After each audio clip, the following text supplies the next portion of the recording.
Hello students, welcome back to another video. अगर आप लोग बीए थर्ड सेमेस्टर में हैं और पॉलिटिकल साइंस पढ़ रहे हैं तो देखिए हर यूनिवर्सिटी में न्यू बैच 2026 का एग्जाम स्टार्ट हो चुका है और हम लगातार बीए के हर एक सेमेस्टर के हर एक सब्जेक्ट के लिए महा मैराथन क्लास, महासंग्राम रिवीजन क्लासेस और मॉडल पेपर की वीडियोज लेकर आ रहे हैं आपके एग्जाम के लिए। तो आज की जो वीडियो है बीए थर्ड सेमेस्टर के उन सभी बच्चों के लिए इम्पोर्टेंट है जो पॉलिटिकल साइंस को मेजर या माइनर सब्जेक्ट के रूप में पढ़ते हैं। देखिए, जब आप लोग बीए थर्ड सेमेस्टर में पॉलिटिकल साइंस को पढ़ते हो तो आपके पेपर का नाम होता है पॉलिटिकल प्रोसेस इन इंडिया। तो आपके पेपर का यही नाम है और आज की वीडियो में मैं इसका very most important question answer बताने वाली हूँ आपके एग्जाम 2026 के लिए ऑल यूनिवर्सिटी के लिए। क्योंकि देखिए NEP 2020 के अकॉर्डिंग हर यूनिवर्सिटी का सिलेबस सेम हो चुका है। तो आप चाहे किसी भी यूनिवर्सिटी से पढ़ाई करते हैं, आपका रिटन पेपर होता है तो आज का ये वीडियो आपके लिए इम्पोर्टेंट है। जिन बच्चों का MCQ बेस्ड पेपर हो रहा है, OMR शीट पर हो रहा है, उनके लिए MCQ बेस्ड क्लासेस हर एक सब्जेक्ट के लिए अपलोड की जा चुकी है। तो आप लोग देख लीजिएगा विजिट करके। और अगर आप MCQ वाले बच्चे हैं और इस वीडियो को देखते हैं तो आज का लेक्चर भी आपके लिए इम्पोर्टेंट होगा क्योंकि क्वेश्चंस यहीं से बनकर आते हैं। तो चलिए बिना देर किए वीडियो स्टार्ट करते हैं और देखते हैं उन सारे इम्पोर्टेंट क्वेश्चंस को जो इस बार 2026 के एग्जाम में हर यूनिवर्सिटी में पॉलिटिकल साइंस में आने वाला है। और 100% पूरी गारंटी है कि यही क्वेश्चंस आएंगे क्योंकि हम पिछले 3-4 सालों के पेपर को देखकर ही आपके इम्पोर्टेंट क्वेश्चंस आपके सामने लेकर आते हैं और हमारे द्वारा बताए गए क्वेश्चंस हर साल हर यूनिवर्सिटी में पूछा जाता है।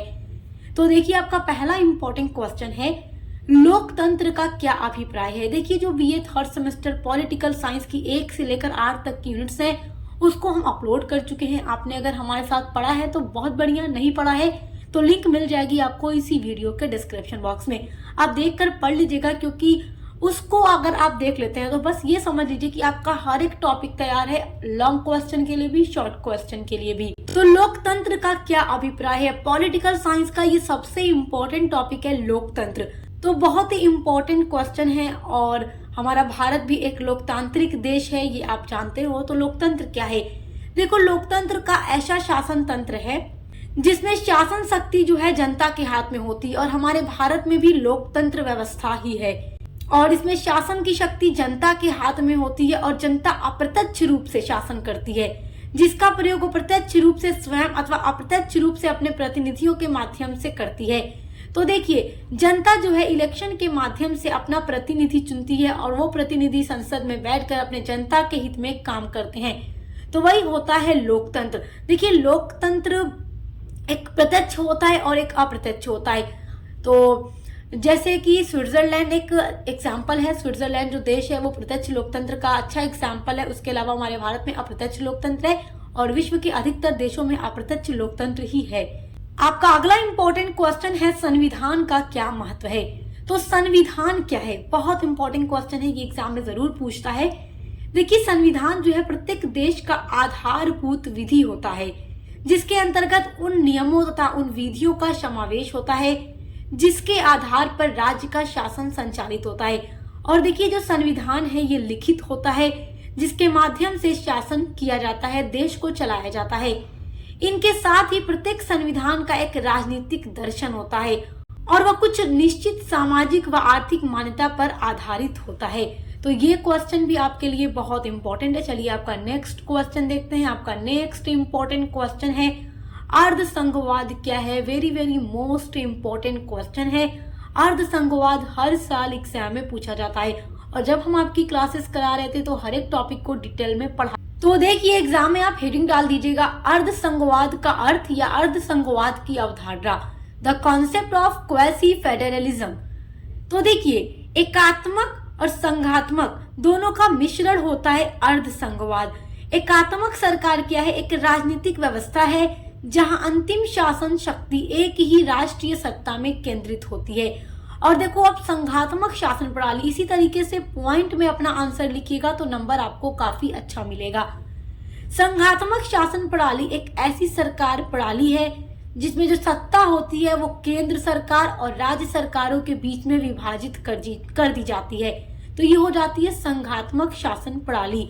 अब देखते हैं अर्धसंघवाद को। अर्धसंघवाद एक ऐसी व्यवस्था है जिसमें संघीय सरकार एवं एकात्मक सरकार दोनों के गुण होते हैं, यानी कि इसमें संघीय और एकात्मक दोनों का मिश्रण होता है।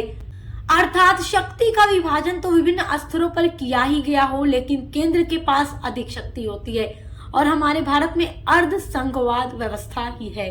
अब देखिए आपका नेक्स्ट इंपॉर्टेंट क्वेश्चन है, भारत में संघीय व्यवस्था के प्रमुख एकात्मक लक्षणों का विवेचन कीजिए। ये क्वेश्चन बहुत ही इंपॉर्टेंट है।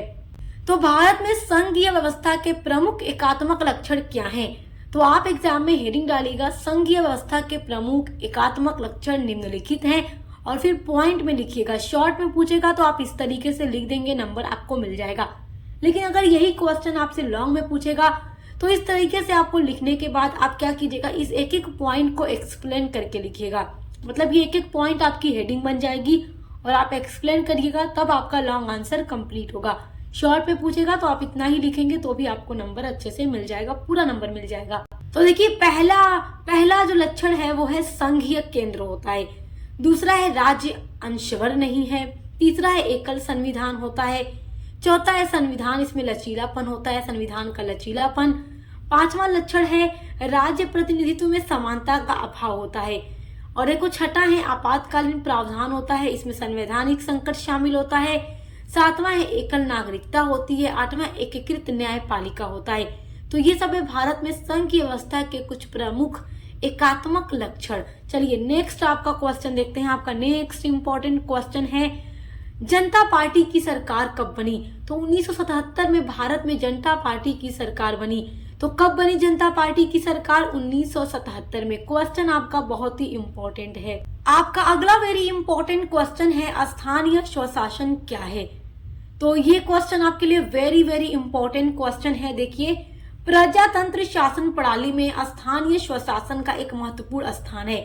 और देखिए जब हम आपकी यूनिट्स को पढ़ाते हैं तो उस टाइम एक एक टॉपिक को बहुत ही डिटेल में एक्सप्लेन करके समझाते हैं। तो अगर आप बहुत ही डिटेल में समझना चाहते हैं तो आप यूनिट्स की वीडियोस जरूर देखिएगा।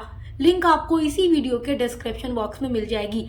आप जब प्लेलिस्ट को खोलेंगे तो वहां पर अपनी सारी यूनिट्स आपको देखने को मिलेगी, वो भी पूरा नोट्स के साथ हम आपकी वीडियोस बनाते हैं और वो नोट्स आपके एग्जाम में काफी आपकी हेल्प भी करेगा। तो देखिए क्या है, प्रजातंत्र शासन प्रणाली में स्थानीय स्वशासन का एक बहुत ही महत्वपूर्ण स्थान होता है। स्थानीय स्वशासन संस्थाओं के अभाव में कोई भी सरकार शासन कार्य सुचारू रूप से नहीं चला सकती है। शासन कार्य अधिक होने के कारण केंद्रीय सरकार प्रत्येक कार्य की ओर ध्यान नहीं दे सकती है। तो ये संस्थाएं केंद्रीय सरकार के कार्यभार को कम कर सकती हैं।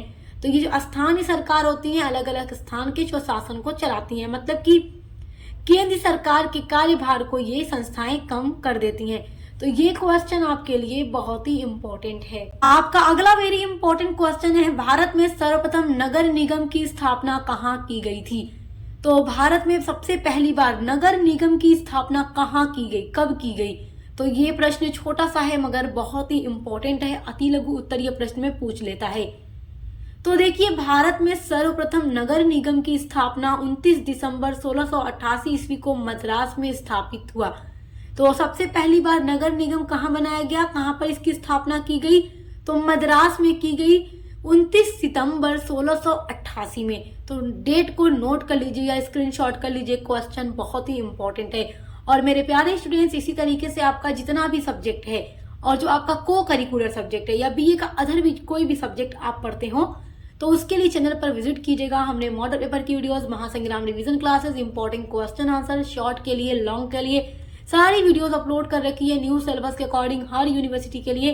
तो आप देखकर अच्छे से अपने एग्जाम की तैयारी कर सकते हैं, क्योंकि बीए के लिए बेस्ट वीडियोस यहाँ पर आपको सक्सेस मास्टर पॉइंट पर प्रोवाइड कराई जाती हैं, जिनके थ्रू आप अपने एग्जाम की तैयारी काफी अच्छी कर सकते हो। आपका नेक्स्ट इंपॉर्टेंट क्वेश्चन है महिला सशक्तिकरण क्या है? This is very very important question.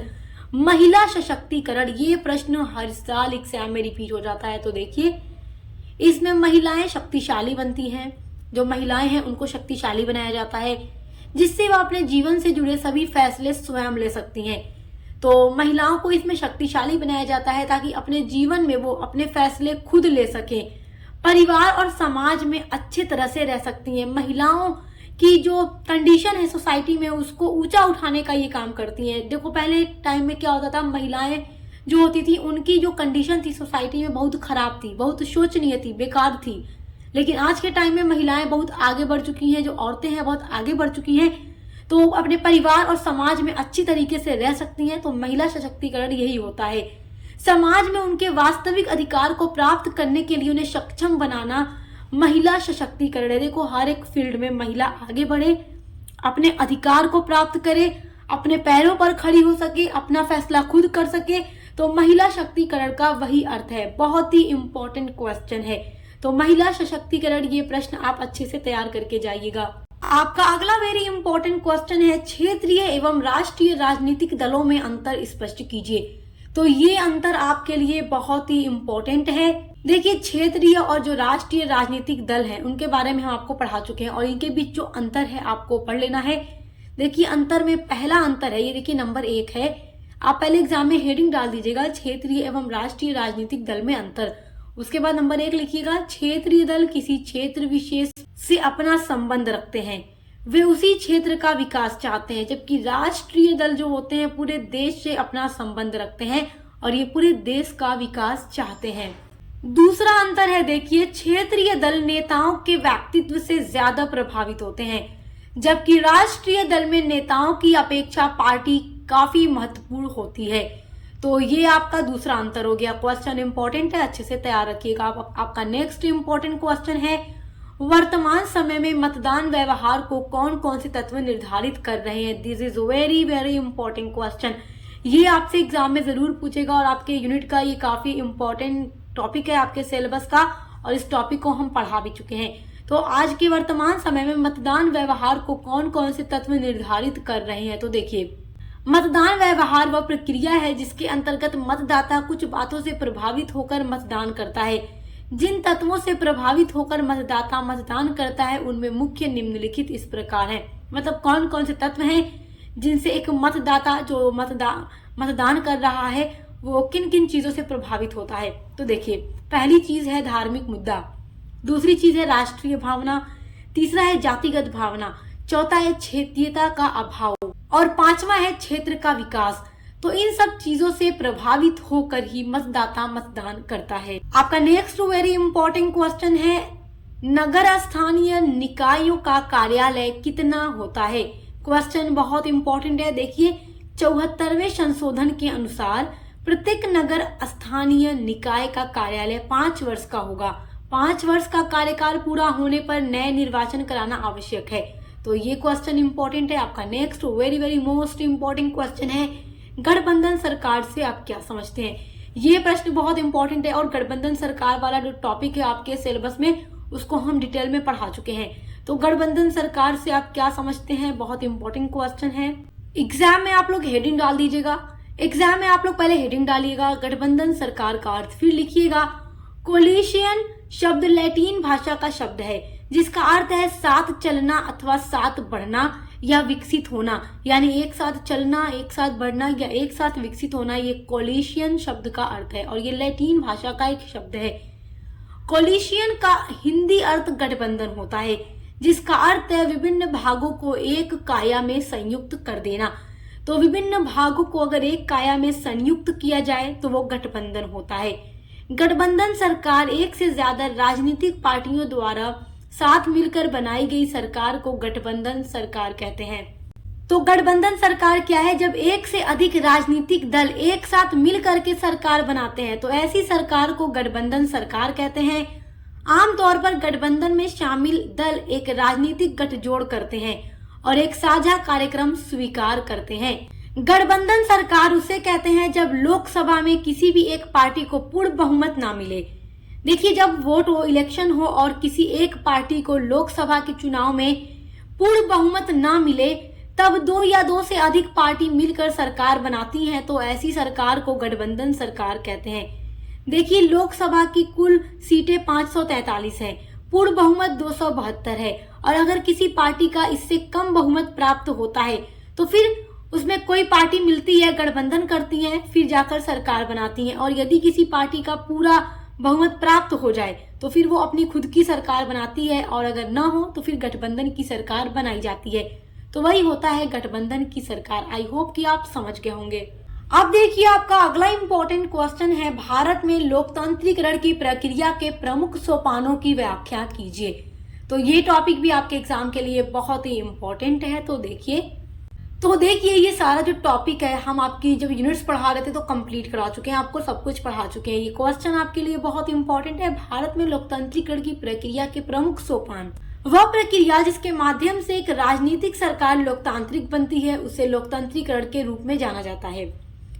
और भारत में लोकतांत्रिकरण की प्रक्रिया के 3 सोपान या स्तर होते हैं, स्थानीय, राज्य और केंद्रीय स्तर, और सभी के बारे में हम आपको पढ़ा चुके हैं। स्थानीय सरकार ग्राम या नगर स्तर पर कार्य करती है, जो राज्य सरकार होती है वो राज्य स्तर पर काम करती है, तथा केंद्र सरकार उन मामलों का प्रबंधन करती है जो पूरे देश से संबंधित होता है। तो ये क्वेश्चन आपके एग्जाम के लिए बहुत ही इंपॉर्टेंट क्वेश्चन है। अब देखिए आपका नेक्स्ट इंपॉर्टेंट क्वेश्चन है, महिला समृद्धि योजना कब शुरू की गई। तो इस योजना की शुरुआत 2 अक्टूबर 1993 को की गई थी। तो कब इसकी शुरुआत की गई? 2 अक्टूबर 1993 में। चलिए नेक्स्ट क्वेश्चन देखिए, एकल पेंशन योजना क्या है। तो एकल पेंशन योजना क्या है? देखिए, बेसहारा महिलाओं को आर्थिक सहायता प्रदान करने हेतु तेलंगाना सरकार द्वारा पूरे राज्य में एकल महिला पेंशन योजना की शुरुआत की है।